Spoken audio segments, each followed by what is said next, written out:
Assalamualaikum warahmatullahi wabarakatuh. Perkenalkan, nama saya Oktavius Ardika.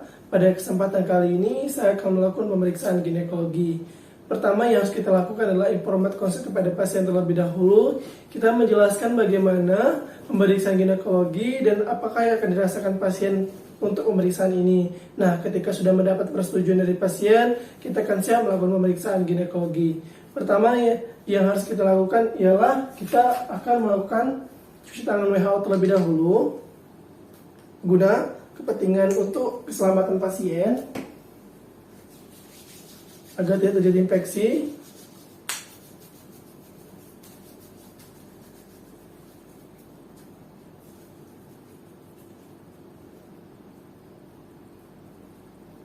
Sudah, kita siap melakukan pemeriksaan ginekologi.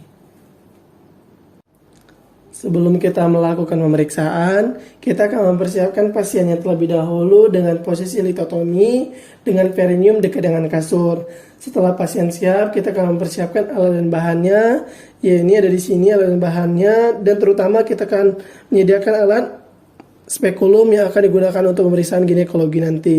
Setelah siap, kita akan melakukan pemasangan handscoon terlebih dahulu.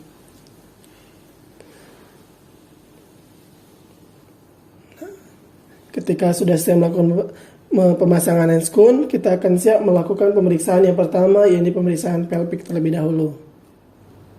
Pemeriksaan pertama yang kita lakukan adalah pemeriksaan pelvic, yaitu pada pemeriksaan inspeksi terlebih dahulu. Sebelum kita melakukan pemeriksaan inspeksi, kita akan menyiapkan lampu penerangannya. Setelah siap pada bagian lampu penerangan, kita akan siap melakukan pemeriksaan inspeksi pada bagian superior terlebih dahulu, lalu ke bagian inferior. Pada bagian superior paling atas, kita melihat pada bagian mons pubis. Di sini apakah ada benjolan, apakah ada kemerahan, apakah ada pertumbuhan rambut yang tidak merata. Setelah kita selesai dari bagian mons pubis yang paling atas, kita turun ke bawah ke bagian klitoris. Kita melihat pada bagian klitoris ini apakah ada perbesaran, apakah ada inflamasi, apakah ada benjolan, juga apakah ada kelainan seperti clitorum jelly. Nah, turun ke bawah ke bagian meatus uretra externus. Di sini kita bisa melihat bahwa apakah ada peradangan ataupun juga adakah sekret yang berlebihan. Nah, kita melihat pada bagian himen itu apakah ada bentuk yang tidak normal maupun adakah kelainan. Pada bagian samping, yaitu pada bagian labia major terlebih dahulu, kita bisa melihatnya, lalu ke bagian minornya. Nah, setelah itu turun ke bawah yang paling terakhir, yaitu perineal body. Nah, setelah kita selesai melakukan inspeksi, tidak ada kelainan ataupun tidak ada kemerahan atau benjolan, kita akan siap melakukan pemeriksaan pemasangan spekulum. Baiklah, sebelum kita melakukan pemasangan spekulum, hal pertama yang kita lakukan adalah prosedur aseptik, yaitu pada bagian daerah anus dan juga pada bagian vagina. Nah, saya sudah menyiapkan kaca steril yang sudah diberikan larutan antiseptik, di mana kita akan melakukan ini pada bagian sentral terlebih dahulu, baru kepada bagian perifer. Sentral, perifer, sentral, perifer. Yang kedua, sama pada bagian sentral perifer, bagian sentral perifer. Nah, untuk yang ketiga ini, kita akan melakukannya pada bagian di dalam vagina pasien dan juga pada bagian anus. Pertama kita masukkan, kita bersihkan. Selanjutnya kita pada bagian anusnya. Dirasa cukup. Selanjutnya kita akan melakukan pemasangan duk steril. Nah, kita akan melakukan pemasangan pada duk steril. Nah, setelah kita melakukan pemasangan pada duk steril, kita akan melakukan pemasangan spekulum. Baiklah, selanjutnya ialah pemasangan spekulum. Terlebih dahulu kita mengoleskan spekulum pada jelly untuk mempermudah pemasukan dari spekulum pada bagian vagina pasien. Nah, setelah siap spekulum, kita akan melakukan pemasangannya. Tangan kiri membantu untuk membuka pada bagian labia mayor dan juga melakukan pemasangan spekulum seperti ini. Pemagangan seperti ini, dapat juga dengan seperti ini. Seperti ini. Setelah siap, kita akan melakukan pemasangan spekulum. Ya, ini kita akan memasukkan spekulum pada bagian vagina pasien. Spekulum, setelah 2/3 masuk, putar 90 derajat. Nah, setelah putar 90 derajat, kita akan memasukkan sepenuhnya pada bagian vagina dari pasien. Nah, setelah itu kita buka seperti ini, dan gunakan jari telunjuk untuk memutar kunci. Nah, setelah terkunci, kita dapat melihat pada bagian dari dalam vagina, yakni pada bagian proksimal terlebih dahulu, baru pada bagian distal. Yang kita bisa lihat pada spekulum setelah dipasang ialah pada seperti di gambar ini. Pemeriksaan ini kita bisa melihat pada bagian proksimal terlebih dahulu, lalu kepada bagian distal. Nah, kepada bagian proksimal yang paling depan ialah pada bagian serviks. Nah, bisa kita lihat pada bagian serviks. Pada bagian serviks pasien, apakah ada sekret ataukah ada peradangan. Di sini sekretnya apakah berlebihan ataupun tidak. Setelah itu, lebih mendekat dari serviks ialah pada bagian kornes, ini posterior, dan bagian lateral dextra dan sinistranya juga kita bisa melihatnya. Setelah itu kita bisa melihat pada bagian belakang dinding vagina. Dinding vagina ialah apakah ada, kita bisa melihat ya, ini ada kelenjar Bartolini. Nah, di sini kita bisa menilai bahwa pada bagian dalam vagina apakah ada sekret berlebihan, peradangan, kemerahan, ataupun bentuk yang tidak normal. Setelah selesai melihat pada bagian dari dalam vagina, kita akan melakukan pelepasan pada spekulum sama tadi. Kita akan melakukan pelepasannya dengan menggunakan jari telunjuk berlawanan dengan arah jarum jam. Tadi ketika mengunci searah dengan jarum jam, ketika kita membuka berlawanan dengan arah jarum jam. Nah, baik, kita akan melepasnya pada bagian pasien sama saja. Ya, ini setelah 2/3 tadi, kita akan memutarnya seperti ini lalu melepaskannya dengan perlahan-lahan tanpa melukai pasien. Nah, setelah selesai, pemeriksaan yang kedua yakni secara manual, di mana kita menggunakan jari tangan kita.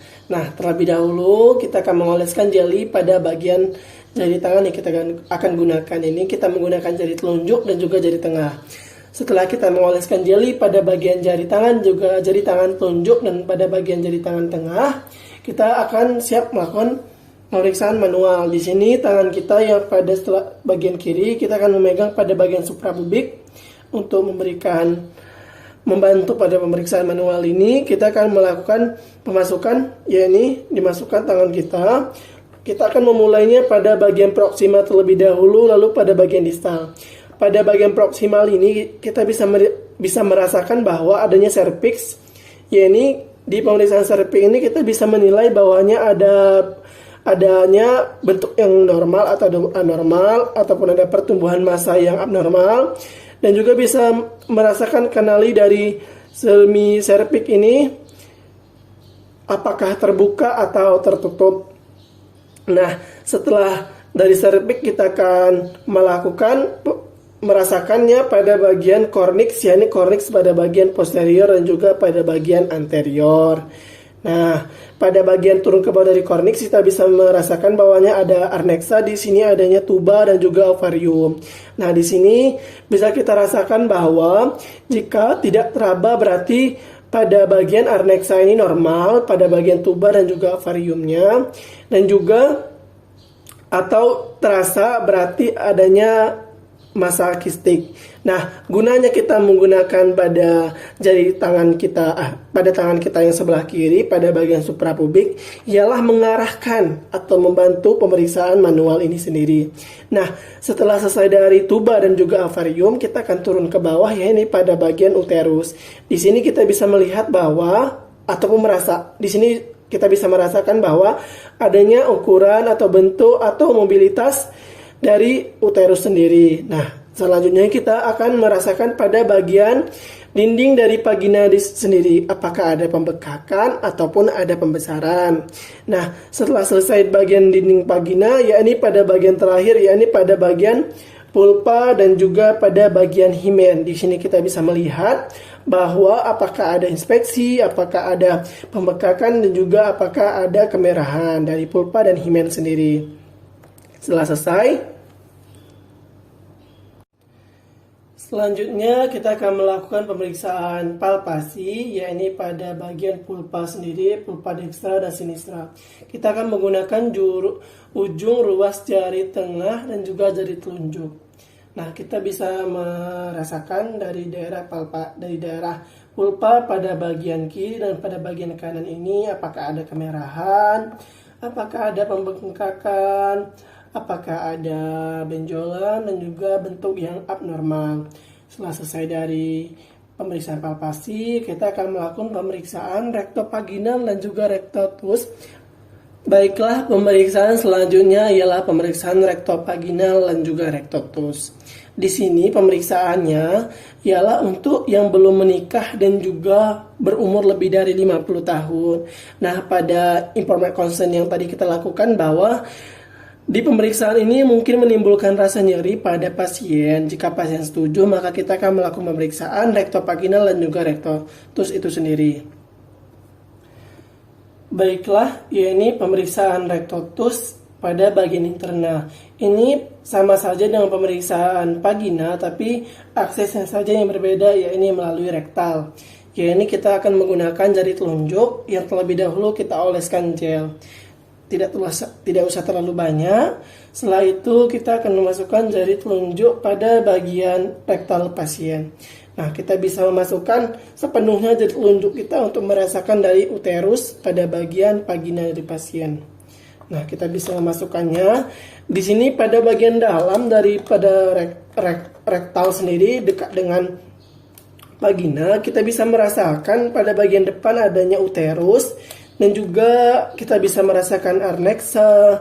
Kita juga bisa merasakan cervix dari pasien. Nah, untuk pada bagian luarnya sendiri, kita bisa mengeluarkan jari sedikit dan kita akan mendorongnya pada bagian depan. Dan tangan yang satu kita gunakan untuk membuka pada bagian pulpa dari pasien. Nah, kita bisa melihat bahwa adanya himen di sini. Kita dorong jari telunjuk kita yang pada bagian rektal. Kita di sini bisa melihat himen pada bagian dari vagina pasien. Di sini kita bisa melihat kelainan kongenital dari himen itu sendiri. Apakah ada kelainan kongenital ataupun bentuk himen yang normal-normal saja. Nah, sudah selesai kita melihat pada bagian himen, kita keluarkan jari telunjuk kita dari rektal itu sendiri. Selanjutnya ialah pemeriksaan rektovaginal. Nah, pemeriksaan rektovaginal ini kita akan menggunakan dua jari tangan, yakni jari telunjuk dan juga jari tengah. Terlebih dahulu kita akan mengoleskan jeli pada bagian tangan kita yang akan kita gunakan. Nah, secukupnya kita akan melakukan pemeriksaan menggunakan jari telunjuk yang pada bagian vagina dan juga jari tengah pada bagian anus. Kita masukkan jari kita. Nah, di sini kita bisa merasakan adanya batas-batas dari rektum, vagina, dan juga uterus. Nah, di sini juga kita bisa merasakan pelika, pasia dari rektovaginal itu sendiri. Nah, di sini apakah ada penebalan, apakah ada penipisan dari pasia, pelika, rektovagina itu sendiri. Nah, sejatinya jika jari telunjuk kita merasakan uterus, maka jari tengah kita pada bagian anus juga bisa merasakan uterus. Setelah dirasa cukup dan normal pada bagian pemeriksaan rektovaginal, lepaskan kedua jari tangan kita. Nah, sudah selesai pemeriksaan pada bagian rektovaginal. Setelah kita melakukan pemeriksaan, kita akan melepas dan membuang handscoon yang kita gunakan. Nah, setelah dilepas, kita akan melakukan antiseptik terlebih dahulu, yakni menggunakan hand sanitizer. Menggunakan teknik cuci tangan WHO. 6 langkah agar kita terhindar dari bakteri maupun virus, dan juga untuk keselamatan pasien. Selesai? Baik, telah selesai kita melakukan pemeriksaan pelvik, pemeriksaan vagina pada bagian dalam menggunakan spekulum, pemeriksaan manual yaitu menggunakan jari tangan, pemeriksaan rektovaginal dan juga rektotube. Nah, hasilnya normal-normal saja pada pasien, tidak ditemukannya pertumbuhan bentuk yang tidak normal. Mungkin jika ada kesalahan saya mohon maaf. Saya akhiri, wabillahi taufiq wal hidayah. Wassalamualaikum warahmatullahi wabarakatuh.